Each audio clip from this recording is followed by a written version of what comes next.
तो hello and welcome. आज हम लोग रैंक करने वाले हैं बेन 10,000 के एलियंस को, और इन एलियंस में से कुछ एलियंस ऐसे भी होने वाले हैं जो शो में बेन 10,000 के लिए एक्सक्लूसिवली बनाए गए थे, मगर बेन 10 क्लासिक में बेन 10,000 के ऊपर सिर्फ 2 ही एपिसोड्स बने, जिस वजह से कुछ नए एलियंस को स्क्रीन टाइम मिला ही नहीं। तो इस वीडियो में वो भी इंक्लूडेड रहेंगे। और हाँ, मैं बता दूं, ये पूरी तरह से कैनन एलियंस है, यानी कि सीरीज में ये एग्जिस्ट करते हैं। और बेन 10,000 खुद बेन 10 क्लासिक में इन कुछ नए एलियंस की बात करता है। उसमें वाइल्ड वाइन, डिटो, बस शॉक, स्पिटर, स्नेक पिट और सैंडबॉक्स भी हैं।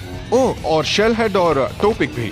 इसीलिए मैंने इन एलियंस को इस वीडियो में इंक्लूड किया है। और हाँ, कुछ और एलियंस भी है जो इस वीडियो में इंक्लूडेड नहीं है, जैसे कि एलियन एक्स, क्योंकि हमने बेन 10,000 को कभी एलियन एक्स में ट्रांसफॉर्म होते नहीं देखा। हालांकि उसके ओमनिट्रिक्स में वो ट्रांसफॉर्मेशन है, मगर वो सीरीज में कभी एलियन एक्स में ट्रांसफॉर्म हुआ ही नहीं। और ये वीडियो बेन 10,000 के उन एलियंस के बारे में है जिसमें बेन 10,000 ऑन स्क्रीन ट्रांसफॉर्म हुआ है, या फिर उसने ऑन स्क्रीन उन एलियंस के बारे में बात की है कि वो उनमें ट्रांसफॉर्म हो सकता है। तो चलो शुरू करते हैं हमारे रैंक नंबर 10 से। तो नंबर 10 पर आते हैं 3 अलग अलग एलियंस जिनकी पावर लेवल्स लगभग एक समान हैं, जिनमें पहला है वाइल्ड मट। अब बेन 10,000 वाला वाइल्ड मट जो 30 साल के करीब है, वो काफी अलग दिखता है अपने 10 साल वाले वर्जन से, जिसकी एक मेन वजह है, जैसे वाइल्ड मट की स्पीशीज जैसे जैसे एज होती है वैसे वैसे वो अपने यंगर सेल्फ से थोड़ी सी अलग दिखने लगती है। और यहाँ भी बेन 10,000 के साथ वही हुआ है, जिसमें एडल्ट वाइल्ड मट के ऊपर टाइगर की तरह स्ट्राइप्स है और एक टेल भी है। और ये चीज हमें बेन 10,000 के वाइल्ड मट के साथ ही नहीं, बल्कि बाकी वाइल्ड मट के स्पीशीज वालों के साथ भी देखने मिलती है। जैसे कि बेन 10 क्लासिक सीजन 2 एपिसोड 1 में हमें फिल दिखाया जाता है, जो मैक्स टेनिसन का पुराना पार्टनर है।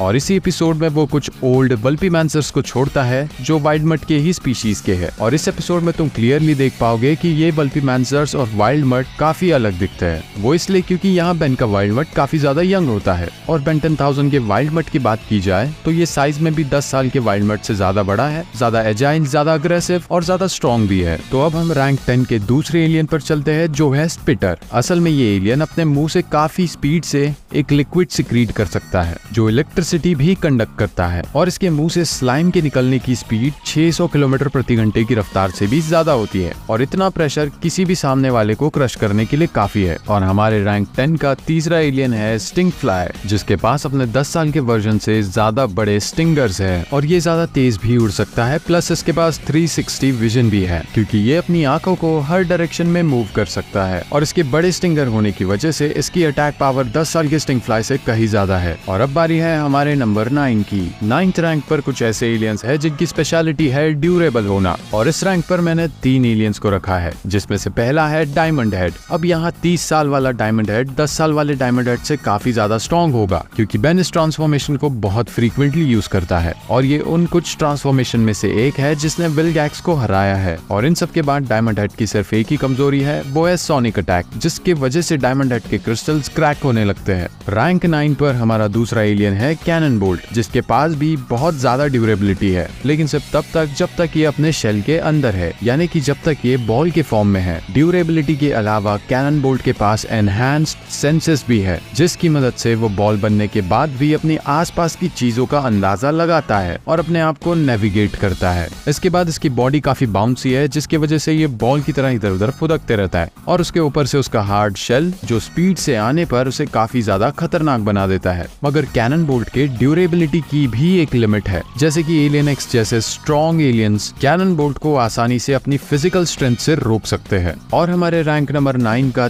तीसरा एलियन है शेल हेड। हालांकि शेल हेड के बारे में ज्यादा लोग नहीं जानते, मगर बेन 10 क्लासिक के केन 10 नाम के एक एपिसोड में हम इस एलियन का नाम पहली बार सुनते हैं। अब ये एलियन भी काफी ज्यादा ड्यूरेबल है अपने शेल की वजह से, और देखने से ये किसी बड़े मुंह वाले टर्टल की तरह दिखता है, जिसके पास एनहांस्ड डिकिंग भी है, यानी कि ये जमीन में बहुत तेजी से टनल्स बनाकर ट्रैवल कर सकता है। इसके बाद ये अपने आप को रोल करके एक बॉल में भी बदल सकता है, जो किसी भी अटैक से इसका बचाव कर सकते हैं। इसके बाद रैंक नंबर 8 पर है फोर आर्म्स। अब ये 30 साल का फोर आर्म्स 10 साल के फोर आर्म्स से साइज में भी बहुत ज्यादा बड़ा है। और फोर आर्म्स की स्पीशीज टेट्रामैंड में एक खासियत होती है है कि जैसे जैसे उनकी एज आगे जाती है वो और स्ट्रॉन्ग होते जाते हैं। तो यहाँ पे कोई शक नहीं है कि 30 साल वाला फोर आर्म्स 10 साल वाले फोर आर्म्स से कहीं ज्यादा फिजिकली स्ट्रॉन्ग है। रैंक नंबर 7 पर है एक्सेलरेट। अब 30 साल का एक्सेलरेट और 10 साल के एक्सेलरेट में बहुत ही ज्यादा फर्क है, डिजाइन्स में भी और पावर्स में भी। जहाँ 10 साल का एक्सेलरेट थोड़ा सा लीन और छोटा दिखाई पड़ता है, वहीं 30 साल का एक्सेलरेट ज्यादा मस्क्यूलर और ज्यादा बड़ा है। और एक्सेलरेट की स्पीशीज के साथ भी कुछ ऐसा ही है कि जैसे इनकी एज बढ़ती रहती है वैसे वैसे ये और तेज होते रहते हैं। और 10 साल का एक्सेलरेट भी काफी तेज था, क्योंकि हमने उसे एक बेसबॉल गेम को मैनिपुलेट करते हुए देखा है जैसे कि उसके लिए टाइम स्लो हो गया हो।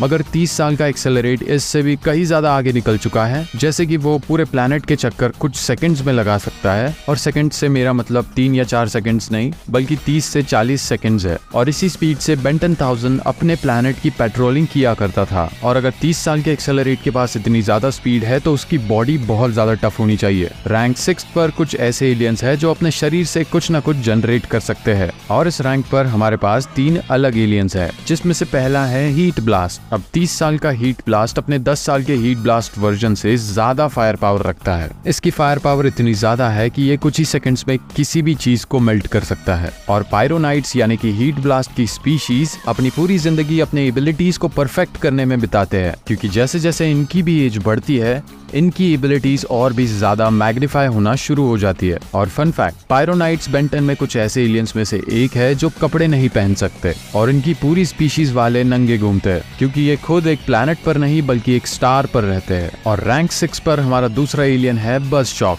अब बज़शॉक भले ही छोटा सा है और ना ही एज के साथ उसकी इतनी एबिलिटीज बड़ी है, मगर ये एक बहुत ही ज्यादा पावरफुल एलियन है। ये एनर्जी एब्जॉर्ब करने के साथ साथ उसे मैनिपुलेट भी कर सकता है और अपने खुद के शरीर से बायो इलेक्ट्रिसिटी भी प्रोड्यूस कर सकता है। अगर इतना कम नहीं था तो ये अपने पूरे बॉडी को इलेक्ट्रिसिटी में ट्रांसफॉर्म कर फ्रीली एनर्जी की तरह कहीं भी ट्रैवल कर सकता है। और इस फॉर्म में ये बिल्कुल ही इंटेंजिबल होता है। इस फॉर्म में इसे पकड़ना लगभग नामुमकिन है। इसी के साथ साथ ये अपने क्लोन्स भी बना सकता है, बिल्कुल डिट्टो की तरह। इसी के साथ साथ ये किसी भी मैकेनिकल मशीन को अंदर से पावर देकर कंट्रोल भी कर सकता है। इसके बाद इसकी और भी पावर्स है, जैसे कि सोनिक स्क्रीम्स, सुपर स्पीड और फ्लाइट। और अगर ये अपने आप को बहुत ही ज्यादा डुप्लीकेट कर ले तो ये अपनी खुद की एक बज़शॉक आर्मी बना सकता है, जिनके पास ये सारी पावर्स होंगी। इसके बाद रैंक 6 पर तीसरा एलियन है आर्टिग्वाना।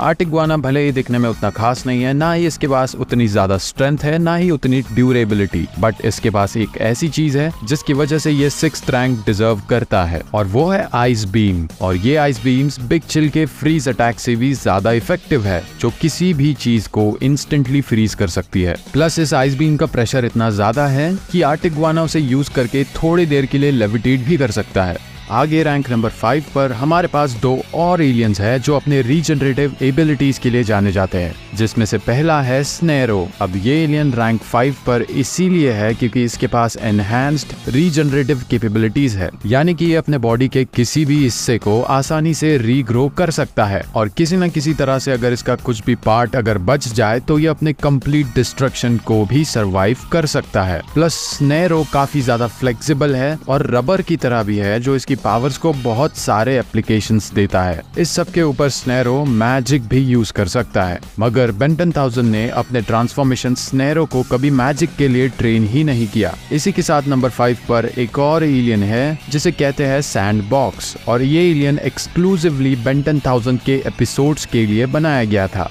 लेकिन इसे सीरीज में किसी वजह से स्क्रीन टाइम नहीं मिला है। लेकिन अगर इंटरनेट पे तुम सर्च करोगे तो इसके डिजाइन तुम्हें मिल ही जाएंगे। इसके सिर्फ डिजाइन को देखकर हम बता सकते हैं कि ये पूरी तरह से सैंड से बना हुआ है, और इसके पास भी रीजनरेटिव कैपेबिलिटीज है। इसी के साथ साथ ये अपने साइज को भी मैनिपुलेट कर सकता है, बिल्कुल स्पाइडरमैन के एक विलन सैंडमैन की तरह, जो एक्चुअल में बहुत ही ज्यादा स्ट्रॉन्ग है। रैंक नंबर 4 पे एक और नया एलियन है जिसका नाम है स्नेक पिट, और इस एलियन को मेड्यूसा से इंस्पायर होकर डिजाइन किया गया था। अब जिन्हें नहीं मालूम मेड्यूसा कौन है, तो मेड्यूसा एक ग्रीक माइथोलॉजी की मॉन्स्टर है जिसके बालों की जगह सांप है, और वो किसी को देखते ही पत्थर में बदल देती है। और सेम पावर्स इस एलियन के पास है, जो अपने आंखों से एक लेजर बीम निकाल सकता है जो किसी को भी स्टोन स्टैचू में बदल सकती है। मगर ये इफेक्ट एक्चुअली टेम्पररी होता है और थोड़े देर बाद जिसको भी वो बीम लगी है वो नॉर्मल हो जाते हैं। इसके बाद स्नेक पिट के पास अपनी बीम को लेकर कोई वीकनेस नहीं है। वीकनेस से मेरा मतलब था कि अगर स्नेक पिट की बीम स्नेक पिट को ही लग जाए तो वो स्टोन में नहीं बदलेगा, क्योंकि वो उसके अलावा सब पे काम करती है।